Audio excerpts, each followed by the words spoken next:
آج ہم انشاءاللہ والدین کے لیے دعاؤں کے بارے میں بات کریں گے کہ ہم کس طرح ان کے لیے بہترین دعائیں کر سکتے ہیں، کیونکہ والدین وہ ہستی ہیں جن کے احسانات ہم پر سب سے زیادہ ہیں۔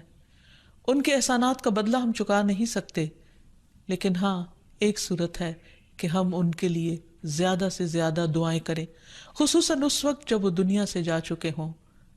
اور ہم ان کے لیے کسی قسم کی کوئی جسمانی خدمت یا مالی خدمت یا کسی اور طریقے سے کوئی مدد ان کی نہ کر سکتے ہوں۔ اللہ سبحانہ وتعالیٰ کو دعا کرنا بہت پسند ہے۔ اللہ تعالیٰ فرماتے ہیں وَقَالَ رَبُّكُمُ ادْعُونِي أَسْتَجِبْ لَكُمْ، اور تمہارے رب نے فرمایا کہ مجھ سے دعا کرو، میں تمہاری دعا قبول کروں گا۔ تو اللہ سبحانہ وتعالیٰ نے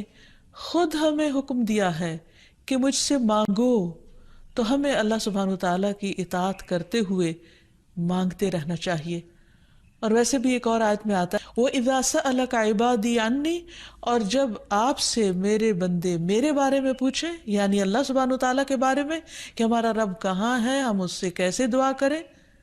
تو آپ ان کو بتائیے فَإِنِّي قریب، میں تو قریب ہوں، بہت قریب، دور نہیں ہوں، بیچ میں کسی اور کو لانے کی ضرورت ہی نہیں، سب سے زیادہ تو میں ہی تمہارے قریب ہوں۔ اجیب دعوت الداعی اذا دعانی، میں پکارنے والے کی پکار کا جواب دیتا ہوں جب بھی وہ مجھے پکارتا ہے، دن کو پکارتا ہے یا رات کو پکارتا ہے، غم میں پکارتا ہے یا غصے میں پکارتا ہے، بھوک میں پکارتا ہے یا بیماری میں پکارتا ہے، جب بھی پکارتا ہے میں اس کی پکار سنتا ہوں۔ تب اس کو کیا چاہیے کہ فَلْيَسْتَجِيبُوا لِي، چاہیے کہ وہ بھی میری بات مانے، یعنی اگر وہ چاہتے ہیں کہ ان کی دعائیں سنی جائیں تو انہیں میری اطاعت کرنی چاہیے۔ وَلْيُؤْمِنُوا بِي، اور چاہیے کہ مجھ پر ایمان لائیں، مجھ پر اعتماد کریں، مجھے اپنا رب مان لیں، لَعَلَّهُمْ يَرْشُدُونَ، شاید کہ وہ سیدھی راہ پائیں، ان کو صحیح راستہ مل جائے۔ ہوتا یہ ہے کہ جب انسان کی زندگی میں کوئی مشکل آتی ہے تو اس کے پیچھے کوئی مقصد ہوتا ہے، کوئی حکمت ہوتی ہے۔ اللہ سبحانہ تعالیٰ اپنے بندے کو اپنے اور قریب کرنا چاہتا ہے، اس لیے وہ اس کو کسی نہ کسی ایسے دکھ، تکلیف یا پریشانی میں مبتلا کر دیتا ہے تاکہ بندہ اپنے رب کی طرف رجوع کرے، اس مشکل پر صبر کر کے اجر پائے، اللہ تعالیٰ کی طرف رجوع کر کے اور زیادہ دعا مانگے، کیونکہ دعا عبادت ہے، الدعاء والعبادہ، اللہ سبحانہ تعالیٰ کے نزدیک نہایت پسندیدہ، اس لیے ہمیں کثرت سے پکارتے رہنا چاہیے۔ اور جب بھی ہم دعا مانگیں تو اس سے پہلے اللہ تعالیٰ کی حمد و ثنا ضرور بیان کریں۔ ایک حدیث میں آتا ہے عبداللہ بن مسعود رضی اللہ عنہ کہتے ہیں کہ میں نماز پڑھ رہا تھا اور نبی صلی اللہ علیہ وسلم، ابو بکر اور عمر ایک ساتھ تھے۔ جب میں بیٹھا تو اللہ تعالیٰ کی حمد و ثنا بیان کی، پھر نبی صلی اللہ علیہ وسلم پر درود بھیجا، پھر اپنے لیے دعا کی، تو نبی صلی اللہ علیہ وسلم نے فرمایا مانگو عطا کیا جائے گا، مانگو عطا کیا جائے گا۔ تو اس سے پتہ یہ چلتا ہے کہ دعا سے پہلے اللہ تعالیٰ کی حمد و ثنا بیان کرنا ضروری ہے۔ اللہ تعالیٰ کی حمد و ثنا کے بے پناہ کلمات ہیں، لیکن آج ہم ان کلمات میں سے ایک کلمہ جو اللہ تعالیٰ کو بے حد محبوب ہے وہ آپ کو بتاتے ہیں، جو نماز کے آغاز میں بھی پڑھا جاتا ہے، اور نماز کے علاوہ بھی اگر اللہ تعالیٰ کی حمد و ثنا کرنا ہو تو اس دعا کو پڑھ سکتے ہیں۔ سبحانک اللہم وبحمدک وتبارک اسمک وتعالی جدک ولا الہ غیرک، اے اللہ تو پاک ہے اپنی تعریف کے ساتھ، تیرا نام بڑا ہی برکت والا ہے، تیری بزرگی بلند و برتر ہے، تیرے علاوہ کوئی بھی الہ نہیں ہے۔ تو بہرحال والدین کے لیے دعا کرنے سے پہلے اللہ سبحانہ تعالیٰ کی حمد و ثنا بیان کیجیے، پھر نبی صلی اللہ علیہ وسلم پر درود بھیجیے، اور پھر اپنے ماں باپ کے لیے دعائیں کیجیے، کیونکہ یہ اللہ تعالیٰ کا حکم بھی ہے وَقُلْ رَبِّ ارْحَمْهُمَا كَمَا رَبَّيَانِي صَغِيرًا، اور آپ کہہ دیجئے اے میرے رب ان دونوں پر رحم کیجیے، یعنی والد پر بھی اور والدہ پر بھی، جیسے انہوں نے مجھے چھوٹا سا پالا تھا، بچپن میں پالا تھا، جب میں نہ خود کھا سکتا تھا، نہ پی سکتا تھا، اور نہ خود اپنے آپ کو صاف کر سکتا تھا، تو انہوں نے دن رات بغیر کسی وقفے کے میری خدمت کی، تو اے رب اب جب کہ وہ بڑے ہو گئے ہیں، وہ تیری رحمت کے محتاج ہیں، تو ان پر رحمت فرما اور ان کی مشکلات آسان فرما۔ پھر اسی طرح والدین اگر زندہ ہو تو بھی دعا کی جائے، اور اگر وہ فوت ہو جائیں تو وہ اور بھی زیادہ دعاؤں کے مستحق ہو جاتے ہیں۔ جب برزخ میں والدین کا درجہ بڑھا دیا جاتا ہے، یعنی بلند کیا جاتا ہے، تو وہ پوچھتے ہیں کہ ہمیں درجے کی یہ بلندی کیوں کر حاصل ہوئی؟ تو انہیں بتایا جاتا ہے کہ یہ تمہاری اولاد کی دعا کی وجہ سے۔ ویسے بھی جب انسان فوت ہو جاتا ہے تو اس کے اپنے عمل کا سلسلہ ختم ہو جاتا ہے۔ 3 چیزیں مرنے کے بعد بھی فائدہ دیتی ہیں، جن میں سے ایک صدقہ جاریہ ہے، دوسرے ایسا علم جو انسان اپنے پیچھے چھوڑ جائے جس سے لوگ فائدہ اٹھائیں، اور تیسرے ولد صالح یدعو لہ، نیک اولاد جو اپنے والدین کے لیے دعائیں کرے، یعنی بیٹے کی دعا یا بچوں کی دعا اپنے والدین کے حق میں قبول ہوتی ہے، اس لیے خوب خوب دعائیں کرنی چاہیے۔ ہم دیکھتے ہیں کہ مختلف پیغمبر بھی اپنے رب سے اپنے والدین کے لیے دعائیں کرتے رہے ہیں، جن میں نوح علیہ السلام کی دعا ہے۔ وہ کہتے ہیں رب اغفر لی ولوالدی ولمن دخل بیتی مؤمنا وللمؤمنین والمؤمنات، اے میرے پروردگار مجھے بخش دے اور میرے والدین کو بخش دے، اور ہر اس شخص کو جو میرے گھر میں مومن کی حیثیت سے داخل ہوا ہو ان سب کو بھی بخش دے۔ اسی طرح ابراہیم علیہ السلام کی دعا ہے ربنا اغفر لی ولوالدی وللمؤمنین یوم یقوم الحساب، اے ہمارے پروردگار مجھے، میرے والدین اور تمام مومنوں کو اس دن معاف کر دینا جس دن حساب لیا جائے گا۔ پھر اسی طرح ہم دیکھتے ہیں کہ صحابہ کرام اپنے والدین کے لیے دعائیں کیا کرتے تھے، جن میں خاص طور پر حضرت ابو ہریرہ کا ذکر ملتا ہے کہ وہ ایمان لے آئے تھے لیکن ان کی والدہ مشرکہ تھیں، اور وہ نبی صلی اللہ علیہ وسلم کے بارے میں ایسے کلمات کہہ دیتی جس سے ان کو بہت تکلیف ہوتی۔ تو ایک مرتبہ اسی طرح کے کچھ کلمات سن کر وہ روتے ہوئے نبی صلی اللہ علیہ وسلم کے پاس آئے، کہنے لگے کہ یا رسول اللہ صلی اللہ علیہ وسلم، آپ میری والدہ کی ہدایت کی دعا کیجیے۔ بہرحال آپ صلی اللہ علیہ وسلم نے ہاتھ اٹھا دیے، ان کے لیے دعا کی، اور جب حضرت ابو ہریرہ واپس گھر پہنچے تو ان کی والدہ اسلام قبول کر چکی تھی۔ حقیقت یہ ہے کہ والدین کے لیے خود بھی دعا کرنی چاہیے اور دوسروں سے بھی دعا کی درخواست کرنی چاہیے۔ پھر اسی طرح ہم دیکھتے ہیں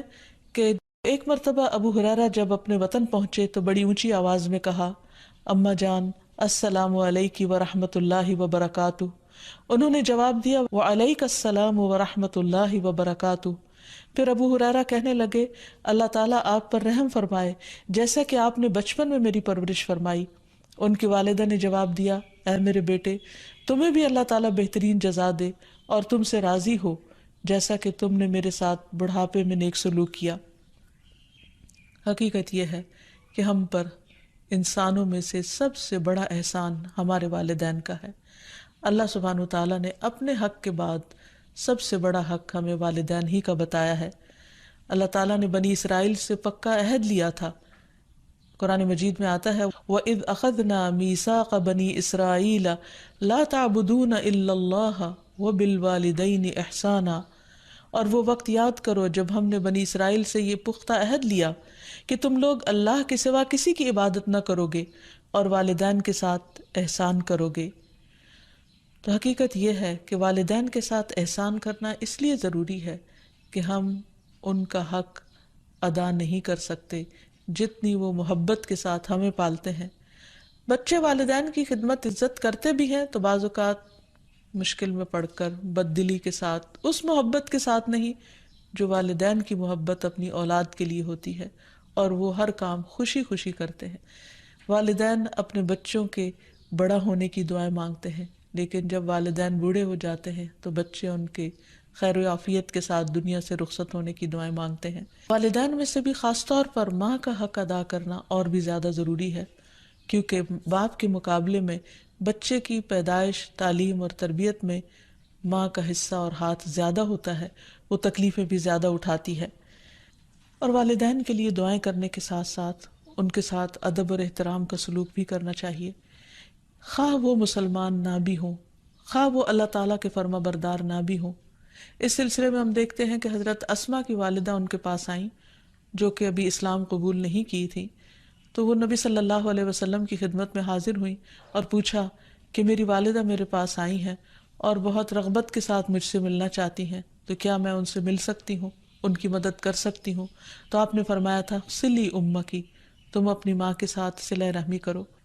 اس بارے میں اللہ سبحانہ وتعالیٰ قرآن مجید میں بھی حکم دیتے ہیں کہ وَإِن جَاهَدَاكَ عَلَىٰ أَن تُشْرِكَ بِي مَا لَيْسَ لَكَ بِهِ عِلْمٌ فَلَا تُطِعْهُمَا وَصَاحِبْهُمَا فِي الدُّنْيَا مَعْرُوفًا، کہ اگر وہ تجھ پر دباؤ ڈالیں کہ تو میرے ساتھ کسی ایسی چیز کو شریک بنائے جس کا تجھے کچھ علم نہیں، تو تم ان کا کہنا نہ ماننا، البتہ دنیاوی معاملات میں ان کے ساتھ بھلا سلوک کرنا، ان کے ساتھ بھلائی کے ساتھ رفاقت کرنا، یعنی عمدہ طریقے سے، اچھے طریقے سے زندگی بسر کرنا۔ پھر اسی طرح خاص طور پر والدین کے ساتھ نرم سلوک کرنے کا حکم دیا گیا، کیونکہ والدین جو عمر میں بڑے ہوتے چلے جاتے ہیں یا جس طرح ان کی قربانیاں زیادہ ہوتی ہیں تو وہ اپنی اولاد سے زیادہ ایکسپیکٹ بھی کرتے ہیں، تو انہیں بچوں کی طرف سے ملنے والی چھوٹی سی تکلیف بھی بہت ناگوار ہوتی ہے۔ تو اس لیے خاص طور پر ایکسٹرا کیئر کی ضرورت ہے والدین کے ساتھ معاملہ کرتے وقت، یعنی گفتگو میں بھی، پوسچر میں، رویے میں، معاملے میں، ہر چیز میں نرمی برتنے کی ضرورت ہے۔ اس سلسلے میں اللہ تعالیٰ فرماتے ہیں وَاخْفِضْ لَهُمَا جَنَاحَ الذُّلِّ مِنَ الرَّحْمَةِ وَقُلْ رَبِّ ارْحَمْهُمَا كَمَا رَبَّيَانِي صَغِيرًا، اور ان پر رحم کرتے ہوئے انکساری کے ساتھ ان کے آگے جھکے رہو اور ان کے حق میں دعا کرو کہ اے میرے رب ان پر رحم فرما جیسا کہ انہوں نے بچپن میں مجھے محبت اور شفقت کے ساتھ پالا تھا۔ اس سلسلے میں ہمیں ایک روایت میں یہ بھی ملتا ہے، عبداللہ بن مسعود کہتے ہیں کہ ایک شخص نے نبی صلی اللہ علیہ وسلم سے پوچھا کہ کون سا عمل سب سے افضل ہے؟ آپ نے فرمایا وقت پر نماز پڑھنا اور والدین کے ساتھ نیکی کرنا، پھر اللہ کے راستے میں جہاد کرنا، یعنی سب سے پہلا کام نماز اور پھر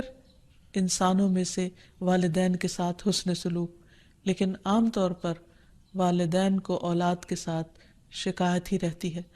کیونکہ بعض اوقات لوگ نماز بھی پڑھ لیتے ہیں، صدقہ خیرات بھی کر لیتے ہیں، لوگوں کے ساتھ اچھی طرح بھی معاملہ کر لیتے ہیں، لیکن والدین کے ساتھ ان کا وہ شفقت اور محبت کا معاملہ نہیں ہوتا جس کو وہ ڈیزرو کرتے ہیں۔ آپ دیکھیے کہ آیت میں کتنی تاکید کے ساتھ کہا جا رہا ہے کہ وَاخْفِضْ لَهُمَا جَنَاحَ الذُّلِّ، کہ تم اپنے پر یعنی اپنے کندھے ان کے سامنے عاجزی اور انکساری کے ساتھ جھکا کے رکھو، یعنی جب ان کے سامنے بیٹھو یا کھڑے ہو یا بات کرو تو اس وقت بھی تمہارے اندر ایک خاص قسم کا جھکاؤ ہونا چاہیے۔ پھر اسی طرح یہ ہے کہ والدین کو اف تک کہنے کی اجازت نہیں۔ بعض اوقات انسان کا اپنے والدین کے ساتھ ڈس ایگریمنٹ ہو جاتا ہے، کسی بات پر اختلاف ہو سکتا ہے، وہ دین کا معاملہ ہو سکتا ہے، وہ دنیا کا معاملہ ہو سکتا ہے، وہ سوچ کا فرق ہو سکتا ہے، وہ جنریشن گیپ ہو سکتا ہے، وہ کوئی بھی چیز ہو سکتی، لیکن اس میں اولاد کو یہ حق نہیں دیا گیا کہ وہ والدین کے ساتھ بدتمیزی کرے۔ ہمارے دین نے ہمیں یہ سکھایا ہے کہ وَلَا تَقُلْ لَهُمَا أُفٍّ وَلَا تَنْهَرْهُمَا، کہ تم ان کو اف تک نہ کہو اور ان سے ڈانٹ کر بات نہ کرو، وَقُلْ لَهُمَا قَوْلًا كَرِيمًا، اور ان کے ساتھ جب بات کرو تو بہت عزت کے ساتھ کرو، احترام کے ساتھ کرو۔ پھر اسی طرح ان کے ساتھ سختی سے بات نہ کی جائے، ان کا نافرمان نہ بنا جائے، جیسے اللہ سبحانہ وتعالیٰ نے یحییٰ علیہ السلام کو یہ حکم دیا تھا، یا یحییٰ خذ الکتاب بقوہ وآتیناہ الحکم صبیا وحنانا من لدنا وزکاة وکان تقیا وبرا بوالدیہ ولم یکن جبارا عصیا۔ اللہ تعالیٰ نے یحییٰ علیہ السلام کو بچپن میں ہی حکم دیا کہ اے یحییٰ کتاب کو یعنی تورات کو مضبوطی سے پکڑ لو، اس پر مضبوطی سے عمل پیرا ہو جاؤ، اور ہم نے اسے بچپن میں ہی قوت فیصلہ عطا کی، اور ہم نے اسے اپنی مہربانی سے نرم دل اور پاک سیرت بنایا، اور وہ فی الواقع پرہیزگار تھے اور اپنے والدین سے ہمیشہ اچھا سلوک کرتے تھے۔ یہ قرآن مجید کی گواہی ہے، اور کسی وقت بھی جابر اور نافرمان نہ ہوئے، یعنی انہوں نے کبھی بھی اپنے والدین کے ساتھ بدتمیزی نہیں کی، سختی نہیں کی، بد اخلاقی نہیں کی۔ پھر اسی طرح والدین کی نافرمانی کو حرام بھی قرار دیا گیا۔ حدیث میں آتا ہے کہ ان اللہ حرم علیکم عقوق الامہات، اللہ نے تم پر ماؤں کی نافرمانی کو حرام قرار دیا ہے۔ پھر اسی طرح ایک اور حدیث میں آتا ہے کہ اللہ تعالیٰ کی رضامندی باپ کی رضامندی میں ہے، اور اللہ کی ناراضگی باپ کی ناراضگی میں ہے، اس لیے والد کا حق ادا کرنا بھی ماں کے ساتھ ساتھ بہت ضروری ہے، اور والدین کا حق ادا نہ کرنا کبیرہ گناہوں میں شمار ہوتا ہے، اور کبیرہ گناہ وہ ہیں کہ جن پر اگر انسان توبہ کیے بغیر مر گیا تو قیامت کے دن سخت پکڑ ہوگی۔ اور اسی طرح والدین کو رلانا بھی کبیرہ گناہ ہے، ان کو گالی دینا کبیرہ گناہ ہے۔ پھر اسی طرح والدین تو وہ ہستی ہیں کہ جن کے لیے دعاؤں کے ساتھ ساتھ ان کی طرف سے صدقہ خیرات کرنا بھی خصوصاً ان کے زندگی کے بعد بہت فائدہ مند ہے۔ انسان کو اگر زندگی میں کچھ مشکل پیش آئے، اپنے بچوں کی طرف سے کوئی پریشانی ہو، یا اپنی صحت کی طرف سے، یا کاروبار اور روزگار میں اگر کوئی پریشانی ہو، تو اس وقت انسان کو اپنے والدین کے ساتھ حسن سلوک کرنا چاہیے۔ یہ ان نیکیوں میں سے ہے جس کی وجہ سے انسان کی مشکل بہت جلد حل ہو جاتی ہے، اور خصوصاً صدقہ دیتے وقت والدین کی طرف سے، یعنی ان کو ثواب پہنچانے کی نیت سے صدقہ کیا جائے۔ اس سلسلے میں ہم دیکھتے ہیں ایک آدمی نے نبی صلی اللہ علیہ وسلم سے عرض کیا، میرے والد فوت ہو گئے ہیں اور انہوں نے مال چھوڑا ہے لیکن وصیت نہیں کی، تو کیا میں ان کی طرف سے صدقہ کروں تو ان کے گناہ معاف کر دیے جائیں گے؟ آپ نے فرمایا ہاں۔ اسی طرح حضرت عائشہ سے روایت ہے کہ ایک آدمی نبی صلی اللہ علیہ وسلم کے پاس آیا اور عرض کی کہ یا رسول اللہ، میری والدہ بغیر وصیت کے فوت ہو گئی ہیں، اور میرا گمان ہے کہ اگر وہ بات کرتی تو صدقہ کرتی، اگر میں ان کی طرف سے صدقہ کروں تو کیا ان کو اجر ملے گا؟ آپ نے فرمایا کہ ہاں۔ پھر اسی طرح والدین کے اگر روزے رہتے ہوں تو ان کے قضا روزے ادا کیے جا سکتے ہیں، اگر وہ حج نہ کر پائے ہوں تو ان کی طرف سے حج بدل کیا جا سکتا ہے، یہ ان کے لیے ایک بہت بڑا احسان ہوگا۔ پھر اسی طرح ان کی نظر پوری کی جا سکتی ہے کہ اگر انہوں نے زندگی میں کسی سے کوئی وعدہ کیا ہو اور وہ اسے پورا نہ کر سکے ہو، اللہ تعالیٰ کے لیے کوئی نظر مانی ہو اور اسے پورا نہ کر سکے ہو، تو اس کو ادا کر دیا جائے۔ تو خلاصہ یہ ہے کہ انسان اپنے والدین کے ساتھ جو احسان کر سکتا ہے، اس میں جب وہ زندہ ہوں تو ان کا دل خوش کرے، ان کی خدمت کرے، ان پر اپنا مال خرچ کرے، ان کی اطاعت اور فرما برداری کرے، خواہ وہ اللہ کے فرما بردار ہوں یا نہ ہوں، ان کے ساتھ حسن سلوک کرتا رہے۔ جب وہ فوت ہو جائے تو ان کی طرف سے صدقہ خیرات کرے، والدین کے دوستوں کے ساتھ حسن سلوک کرے، اور اس کے ساتھ ساتھ ان کے لیے خوب خوب دعائیں کرے، اور خصوصاً یہ مختصر سی دعا جو اللہ سبحانہ وتعالیٰ نے خود حکم دیا ہے کرنے کو، رب ارحمہما کما ربیانی صغیرا، اس دعا کی خوب خوب تکرار کرے اور ان کی بخشش کی بھی دعا کرے۔ اور آخر میں ہم سب دعا کرتے ہیں اپنے والدین کے لیے کہ اللہ تعالیٰ ان پر اپنی رحمتیں فرمائے اور ان کو اپنا پسندیدہ بنا لے، اور اگر وہ دنیا سے جا چکے ہیں تو انہیں جنت میں اعلیٰ مقامات عطا فرمائے۔ وآخر دعوانا ان الحمد للہ رب العالمین۔